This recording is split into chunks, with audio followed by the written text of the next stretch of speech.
February 1944, across the frozen plains of southern Ukraine, the thunder of artillery echoed for miles. Soviet guns fired without pause, turning the winter sky into a wall of smoke and fire. German soldiers, exhausted after years of relentless war, watched the horizon disappear beneath an avalanche of explosions. This was not another routine battle. This was a desperate fight for one city, a city that Adolf Hitler declared must never fall. Kryvyi Rih. At first glance, it seemed like just another industrial center on the vast Eastern Front. But beneath its soil lay one of Europe's richest iron ore deposits, a resource that fueled Germany's factories, armored divisions, and war machine. To the Soviet Union, liberating Kryvyi Rih meant reclaiming a vital industrial heartland and opening the road toward the Dnieper River, Crimea, and eventually Eastern Europe to Nazi Germany. Losing it could accelerate the collapse of their southern front.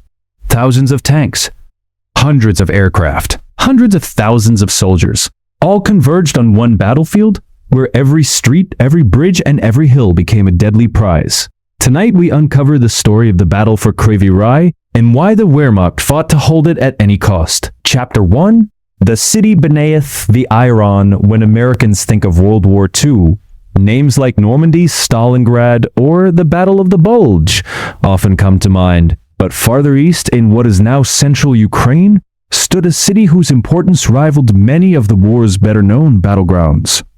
Kryvyi Rih was built on iron battlegrounds. Kryvyi Rih was built on iron, stretching for nearly 60 miles along one of the world's richest iron ore basins. The city had supplied steel industries for decades before the war. Whoever controlled Kryvyi Rih controlled one of Europe's most valuable industrial resources. After Germany invaded the Soviet Union in June 1941, the city became an immediate objective. German forces captured Kryvyi Rih in August 1941 during their rapid advance into Ukraine. The occupation was devastating. Factories were seized, mines were forced back into operation under German control. Thousands of civilians were deported for forced labor. Jewish communities were systematically murdered during the Holocaust. Resistance fighters operated in secret, but German security forces responded with brutal reprisals. For nearly 2.5 years, the city remained under Nazi occupation. Meanwhile, the war itself was changing. Germany's lightning victories had slowed. The defeat at Stalingrad, the failure at Kursk, the Soviet crossing of the Dnieper. One by one, Hitler's armies were being pushed westward. By early 1944, Kryvyi Rih had become one of the last major industrial strongholds still under German control in southern Ukraine. Hitler refused to surrender it. Chapter 2. Why Hitler Kalidak Ford to lose the 48-40 to lose Hudding to Ford to lose Abyss. To understand why this battle mattered, we have to look beyond the battlefield. Modern war runs on logistics, fuel, steel, railroads, factories. Without them, even the strongest army begins to collapse. Kryvyi Rih produced enormous quantities of high-grade iron ore. That ore traveled by rail to steel plants supporting Germany's war industries. Panzer tanks, artillery, rail equipment, defensive fortifications. Everything depended on steel, and steel depended on iron.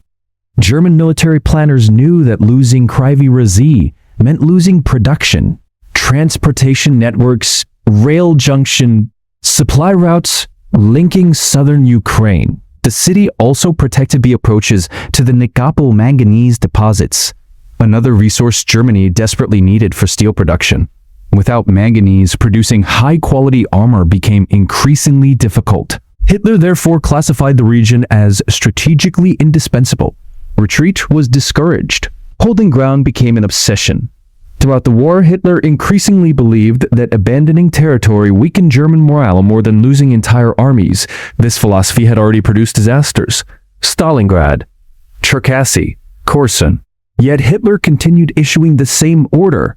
No retreat. Every position must be defended. Every city must become a fortress. Kryvyi Rih was no exception. Chapter 3. The Red Army Preparedness. While Germany struggled to stabilize its collapsing front, the Soviet Union prepared another massive offensive. The Red Army entering 1944 was no longer the poorly equipped force. Germany had invaded 3 years earlier. It had evolved experienced commanders, improved logistics, modernized tanks, better artillery coordination, greater air superiority. Marshal Rodion Malenczak's Third Ukrainian Front received the mission: break through German defenses, liberate Kryvyi Rih, destroy German formations defending southern Ukraine. The offensive would combine overwhelming artillery with coordinated armor and infantry attacks. Unlike earlier years of the war, Soviet commanders now emphasized operational maneuver rather than simple frontal assaults. Engineers prepared bridges, supply depots accumulated ammunition, railways pushed ever closer to the front. Reconnaissance aircraft photographed German positions daily. Partisan groups behind enemy lines sabotaged railroads and communications. The Germans knew an attack was coming. They simply didn't know exactly where.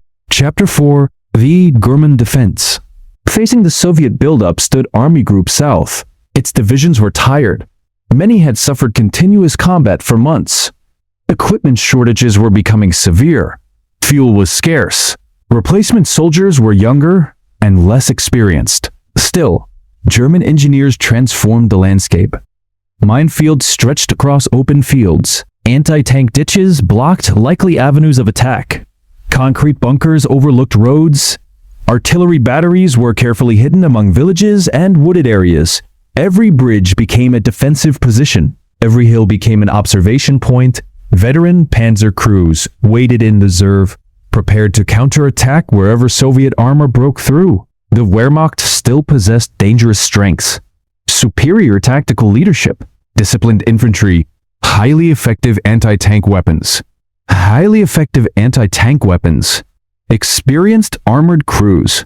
Even in retreat, German units remained formidable opponents. But there was one problem they could not solve: numbers. The Red Army now outnumbered them in tanks, outnumbered them in artillery, outnumbered them in aircraft, and increasingly outnumbered them in experienced manpower. Every month, Germany grew weaker. The Soviet Union grew stronger. The balance of the Eastern Front had shifted. Ending of Part 1. As February 1944 arrived, both armies understood what was coming. The frozen Ukrainian earth would soon erupt into one of the decisive battles of the southern Eastern Front. For Hitler, Kryvyi Rih represented industry, prestige, and the illusion that Germany could still hold occupied Ukraine. For Stalin, its liberation would open the road toward the Black Sea and further unravel the German position in Eastern Europe. Neither side intended to give way. Within days, thousands of artillery pieces would unleash one of the most devastating bombardments yet seen on the southern front. The battle for Kryvyi Rih was about to begin, and once it started, there would be no turning back. To be continued in Part 2. Chapter 5. The Storm Begins. Before dawn on January 30th, 1944, the silence over southern Ukraine was shattered. For weeks, Soviet artillery crews had quietly positioned thousands of guns behind the front lines. Ammunition had been stockpiled under camouflage nets, and engineers had prepared hidden roads to move tanks into attack positions. Then, at precisely the appointed hour, the order was given. Hundreds of Soviet artillery batteries opened fire simultaneously. Heavy howitzers, Katyusha rocket launchers, and field guns unleashed a barrage so intense that German survivors later described it as an earthquake. Entire trenches disappeared beneath walls of dirt and steel. Telephone lines were severed within minutes. Observation posts vanished under collapsing bunkers. The Red Army had learned painful lessons earlier in the war. Instead of sending infantry into well-prepared defenses without support, Soviet commanders now synchronized artillery, armor, engineers, and infantry into a single overwhelming strike. As the bombardment shifted deeper into German positions, waves of Soviet rifle divisions surged forward. Behind them came T-34 tanks. The battle for Kryvyi Rih had begun. Chapter 6. Inside German headquarters, reports arrived one after another.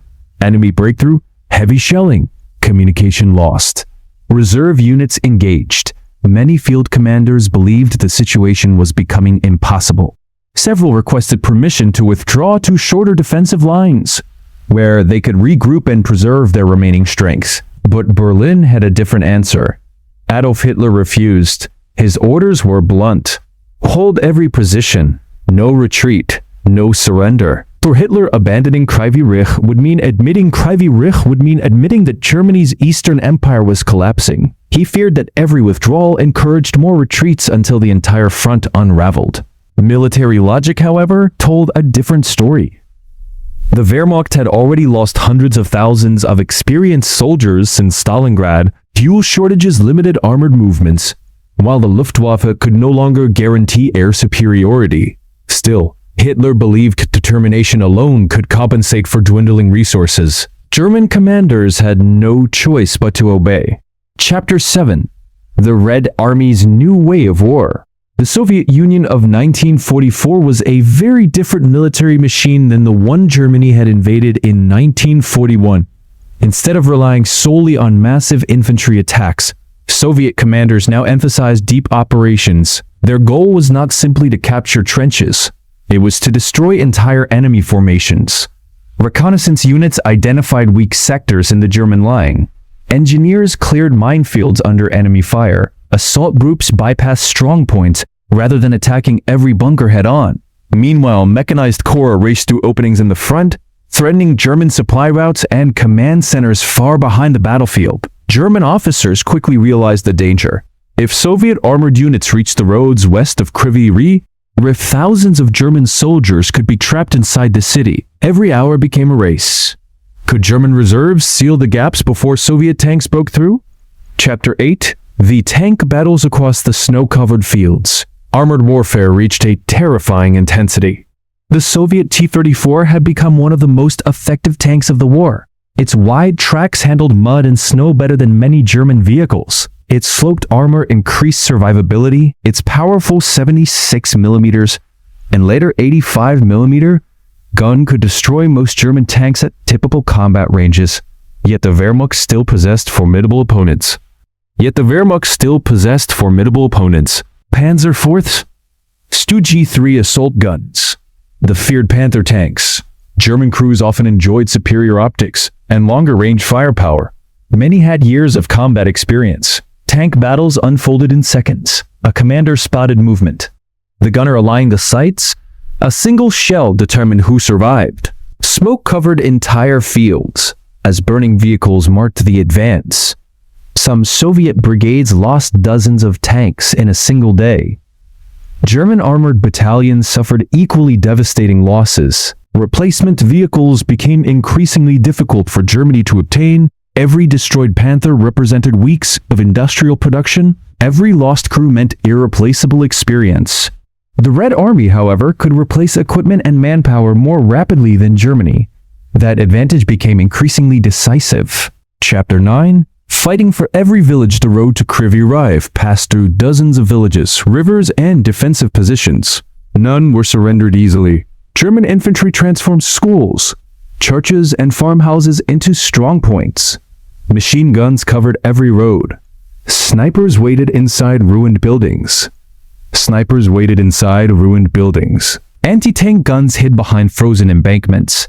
Soviet infantry attacked house by house, room by room, sometimes grenade by grenade. Winter added another enemy. Temperatures remained below freezing. Weapons jammed. Engines struggled to start. Wounded soldiers risked freezing before reaching medical stations. Despite these hardships, Soviet momentum continued. Each captured village pushed the Germans closer to the city itself. Chapter 10. Life inside Kryvyi Rih for civilians trapped inside the city every day brought new fear. Factories stood damaged. Food supplies dwindled. Electricity failed in many neighborhoods. Families sheltered in basements as artillery shells struck nearby streets. Children learned to recognize the sounds of incoming fire.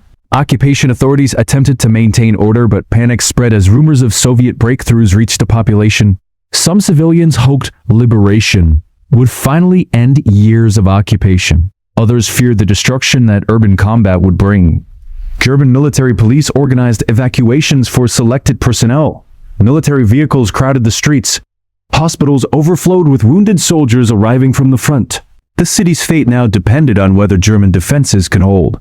Chapter 11. WWII fights. backs back. Although greatly weakened compared to earlier years of the war, the Luftwaffe still attempted to slow the Soviet advance. German dive bombers targeted bridges. Fighter aircraft attacked Soviet supply columns. Reconnaissance planes searched for armored concentrations. But the balance in the air had changed dramatically. The Soviet Air Force now flew in overwhelming numbers. Fighters escorted ground attack aircraft. Il-2 Sturmovik attack planes struck German artillery positions with rockets, bombs, and cannon fire. Known as the flying tank, the Il-2 became one of the most feared aircraft on the Eastern Front. German troops often scattered whenever they heard its engine overhead. Without consistent air superiority, German defensive operations became far more difficult. Chapter 12. The defensive line breaks by the middle of February. German commanders faced an impossible reality. Multiple Soviet breakthroughs threatened to encircle their forces. Supply routes were under constant artillery fire. Fuel stocks dwindled. Communications became unreliable. Several divisions reported ammunition shortages. Frontline commanders once again requested permission to withdraw. This time, reality forced Berlin's hand. Although Hitler remained reluctant, the deteriorating military situation made continued defense increasingly impossible. Orders gradually shifted from holding every position to preventing total encirclement. German units began fighting their way westward under constant Soviet pressure. Retreat quickly became chaos. Destroyed bridges slowed convoys. Abandoned vehicles lined frozen roads. Horse-drawn wagons mixed with tanks, trucks, and marching infantry. Soviet artillery relentlessly targeted escape routes. Entire columns disappeared beneath exploding shells. The once powerful Wehrmacht was no longer conducting an organized defense. It was fighting for survival. As Soviet troops closed in on Kryvyi Rih, the outcome became increasingly clear. The city that Hitler had ordered defended at all costs was slipping away. German soldiers continued to fight with determination, but courage alone could no longer overcome overwhelming Soviet manpower, artillery, armor, and air power. The battle had become more than a struggle for one industrial city. It symbolized the collapse of Germany's southern front. Yet the most dramatic moments were still ahead. Within days, Soviet soldiers would enter Kryvyi Rih itself. Street fighting would erupt. German commanders would face impossible decisions. And the fall of the city would trigger consequences reaching far beyond Ukraine. The final push by the third week of February 1944, the battle had reached its breaking point. For nearly a month, the Wehrmacht had fought desperately to hold Kryvyi Rih. German engineers had blown bridges, mined roads, and fortified nearly every approach to the city. Yet despite these efforts, Soviet forces continued to advance. Marshal Rodion Malinowski's commanders understood that speed was now their greatest weapon. Instead of allowing German units time to regroup, Soviet infantry pressed forward day and night. Tank brigades bypassed isolated strongpoints, while engineers rushed to repair roads and bridges almost as quickly as the Germans destroyed them. The defenders were exhausted. Many German battalions were operating at only a fraction of their authorized strength. Ammunition was running low, fuel shortages limited armored movements, and field hospitals overflowed with wounded soldiers. The once formidable German defensive network was beginning to unravel. Chapter 14, Street by street. As Soviet troops reached the outskirts of Kryvyi Rih, the battle entered its most brutal phase. Urban warfare has always been among the deadliest forms of combat. Every building can become a fortress. Every basement can conceal defenders. Every intersection can become a killing zone. German machine gun teams occupied factories and apartment blocks. Snipers fired from shattered windows. Anti-tank guns waited behind piles of rubble. The Soviet assault groups adapted. Engineers blasted holes through walls instead of advancing down exposed streets. Flamethrower teams cleared fortified positions. Artillery fired directly into buildings that refused to surrender. Block by block, Soviet troops pushed deeper into the city. The fighting was relentless. The smoke from burning warehouses mixed with the winter fog, reducing visibility to only a few yards. Entire neighborhoods echoed with explosions. For civilians trapped inside, survival often depended on remaining hidden until the battle moved on. Chapter 15. The German withdrawal German commanders finally faced the reality they had hoped to avoid. Holding Kryvyi Rih was no longer possible. The priority shifted from defending the city to saving what remained of their forces. Withdrawal orders were issued, but retreat under pressure is one of the most dangerous military operations. Columns of trucks, horse-drawn wagons, artillery pieces, and tanks clogged the roads leading west. Many vehicles had to be abandoned for lack of fuel. Bridges collapsed under the weight of retreating units, or were destroyed by German engineers moments after the last troops crossed. Behind them, Soviet artillery relentlessly shelled escape routes. Fighter bombers attacked convoys whenever weather allowed. What had begun as an organized withdrawal gradually became a desperate race to avoid encirclement. Some German units escaped.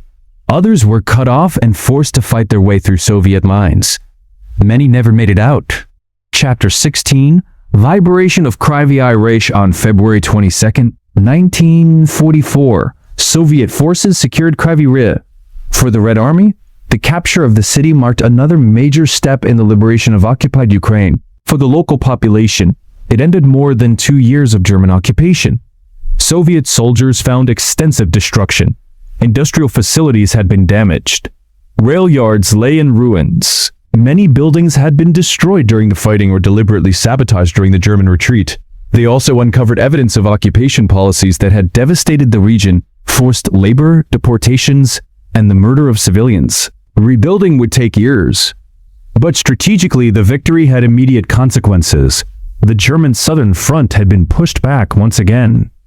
Another key industrial center had been lost. The Wehrmacht's ability to sustain prolonged operations in southern Ukraine was further weakened. Chapter 17, Why the Sicilians see this? Why the Sicilians point to several reasons for Germany's defeat at Kryvyi Rih. The first was overextended logistics.